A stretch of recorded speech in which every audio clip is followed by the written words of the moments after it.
Hello, welcome back. This is Omni Talk Retail. I'm Ann Mazenga. And I'm Chris Walton. And we are coming to you for our last interview from the Consumer Goods Forum in Amsterdam in the VusionGroup booth. And between Chris and I, we have Juan Aguiriano, the Group Head of Sustainability at Kerry. Juan, welcome. Hello, how are you? I'm doing great. How are you? Great. You've survived 3 days at the Consumer Goods Forum. I loved it. This gives me a lot of energy. You meet fantastic people. The panels are great. Lots of insights, innovation, sustainability, Yeah. AI. Very good. I was joking with actually Alex Holt from Ahold yesterday, and I said, are you all you chief sustainability officers? Do you have some sort of like secret chat or anything? You guys have like a coalition here when you get together? I'm not sure if it's secret, but Alex invited us, and we got together for breakfast. Did you? Oh, so we did 20, 25 of us. Wow. And we chatted what's going well, what's not going so well. Yeah. Sharing a little bit of best practice. That's really cool. Not secret, but very insightful. Very nice. Well, you just have to be a sustainability officer to get in the door. That's the password. The password is having something to do with sustainability.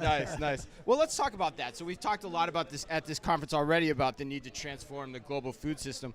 What do you think are the most urgent priorities when it comes to that endeavor? And where do you think companies like Kerry can make the most difference?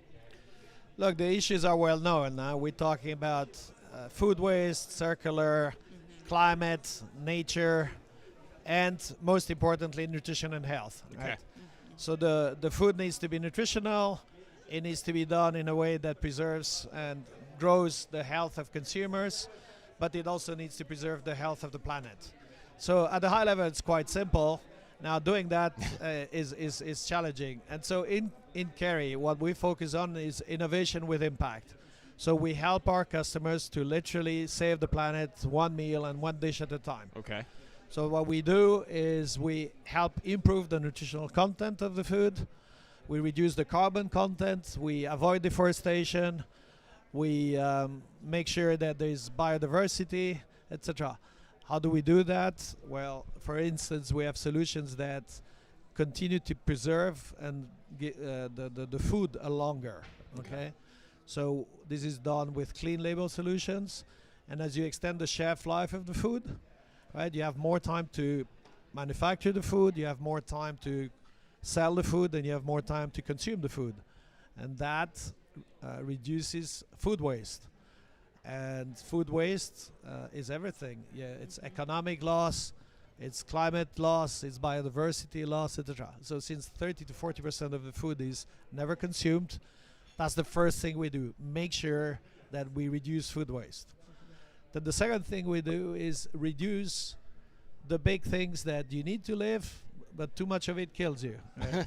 Too much sugar, too much salt, too much fat. Right. So we have solutions to reduce that, while maintaining taste, function, and cost. You can't compromise on anything. The consumer wants it all, the brands want it all. So this is an and equation. Right? It's not sustainability or cost. We need to do sustainable nutrition at cost. It needs to be affordable, it needs to be available, it needs to be super tasty, it needs to be nutritional, and then we reduce carbon, water, etc. Well, Juan, outside of like the actual technology that you're using to create food in that way, what kind of operational systems are changing or technologies are you investing in so that you can do the things you talk about, make sustainable, high quality, healthy food available at scale? What tech do you look at Kerry to do that? Yeah, the underlying platform are biotechnology. Okay, it's a big term. So what is that? You take things like fermentation that's existed for 5,000 years, and you turbocharge that with modern microbes, if you want, or type enzymes, probiotics, prebiotics, yeast, fermenting agents, etc. So that's one sense. And with that, you can create taste, you can create new proteins, Yeah. you can create new actives that are healthier, etc. Yeah. So that's the foundation platform. And then the impact you can have with that is then you can reduce sugar, but you can also reduce cocoa, reduce coffee, reduce dairy, reduce egg without impacting the taste, right? And having this real benefit on cost and sustainability. Yeah. So it's very smart technology, Yeah. but it's very natural. What about in terms of things like on the planning side? Like, is there technology that you're using at Kerry to help plan better or forecast how much food you're going to need? Or are you using AI in any ways to kind of help the teams that are working on those things to kind of consolidate processes on the business side of it, not the food production side of it? So we use AI in two ways. One is efficiency. So the efficiency is what a lot of companies are already doing. It's better planning, better forecasting, better processes. So using data to make smarter decisions on the day-to-day process. So it's a Yes. cost reduction. But more exciting is the innovation. How do we do a lot of market research on consumers. Yeah.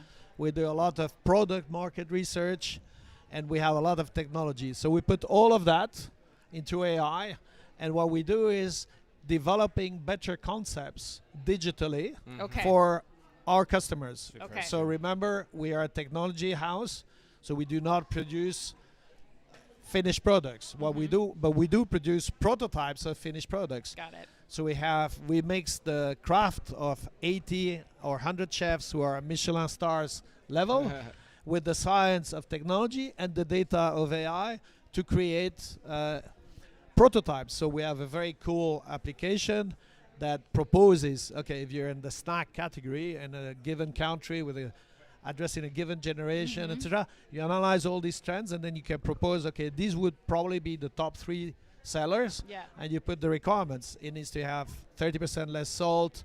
It needs to be tasting That's so cool. barbecue, and it needs to have a little bit of a extra cheese flavor or whatever you want. And it says, okay, these are the top potential 3 top sellers.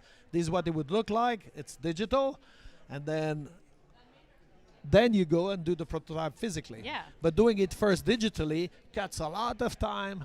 It's of much waste. faster. No, Yeah. and then you say, can you tweak Yeah. here and here and here? You can tweak anything you want Yeah. in 5 minutes. Right. And then you do physically what you then need to do do. the physical. Right. So better products, better formulations. That's essentially what you're trying to do. And better impact. I And would say, right. if you don't mind, Yeah. No, please. if you can design it impact back, Yeah. Right. you say, this is what I need. Design it to the criteria. And then, okay, this is what the category would look like. Sorry, the product in the category would look like, and the benefits. And then you go, okay, what are the features I need inside? So you go impact back. Got it. Is that what you want too? Do you want better cheese in your products? Is that a want thing, or is that just what came to the top of your No, head? cheese is an example, right? Yeah. Dairy is fantastic product, but as we know, it's challenged in terms of greenhouse gases, water, fertilizers, all kind of things, right?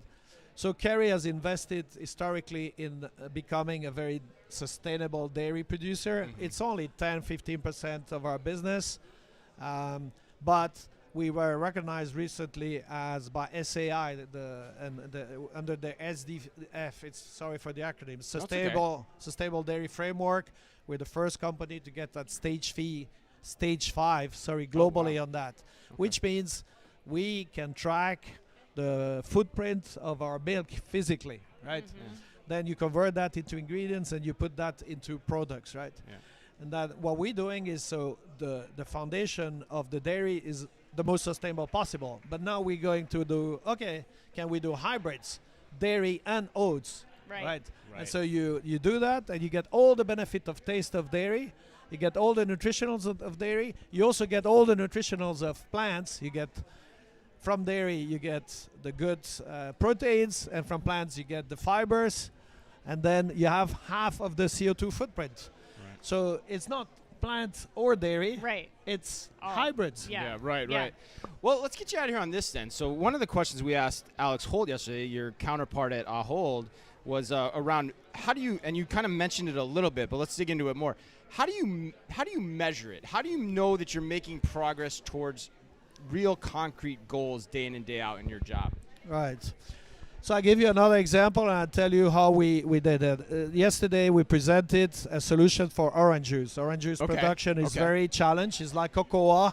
Prices going up, availability going down. So we create an orange juice with less orange juice, less sugar, but has better taste and a lot lower carbon, right? And it's cheaper. And so you have to measure everything. Yep. So you measure the nutritional content, you measure the carbon, you measure the cost, etc. What we do is basically we partner with companies like Ahold, for instance, and we use their platform to measure everything at the carbon footprint. We have 22,000 products in our portfolio. They are all with a product carbon footprint at the individual level, right? Wow. But using digital is what helps here, because if you have to do that manually with life cycle analysis, it's very expensive, takes a lot of time. Using platforms like that helps us to do that, and then you have to track transparently, etc. So then you can have the whole value chain. We know what we buy from the farmers. We then calculate that. We can process that. We put the carbon footprint there. Then we give it to the brand, and eventually Ahold Deleuze will get the benefit of the lower carbon product on their shelves. Right, got it. Wow. All right. Well, Juan, thank you so much for giving us so much of your time today. Thanks again to all of you who followed along our coverage of the Consumer Goods Forum. Thanks again to the VusionGroup for making this all possible. Please check them out here on LinkedIn. And until next time, Chris. Yes, we'll be back at Commerce Next in New York City in a couple weeks. Stick around for that and stay tuned. Until then, be careful out there.